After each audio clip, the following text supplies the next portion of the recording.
中国嘅海警查到参英嘅公务船进入咱金门嘅海域，咱嘅海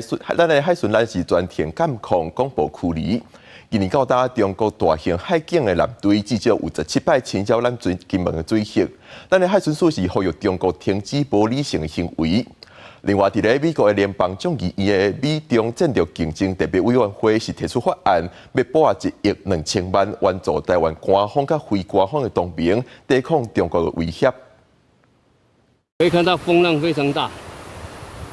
我方的海巡艇已经追到它了。海巡艇甲中国海警船对正岸，展现守护海域的决心。伫大海鹰展开对峙，中国海警船找到头一届甲公务船走入来金门海域，海巡艇全程监控赶走，过程真惊险。根据统计，这是中国海警船为2月25号开始第17届以大型海警船编队走入来，升关金厦水域紧张的局势。海巡署指控安尼做严重破坏两岸和平甲航行安全。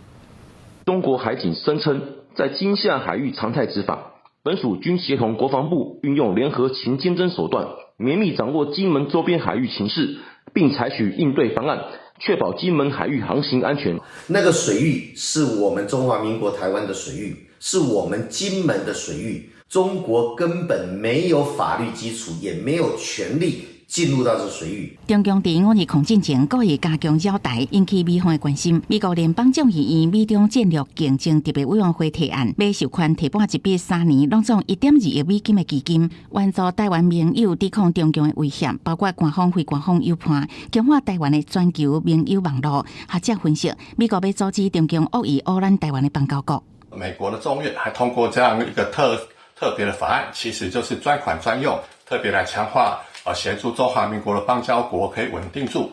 不会被中共挖角。另外，美国总统拜登传出对中国电动车落重手，加重关税税率，为本来的25%增加4倍到100%，引起中国外交部的谴责。学者指出，美中贸易战升温，连带影响台海局势，南方必须谨慎应对。记者综合报道。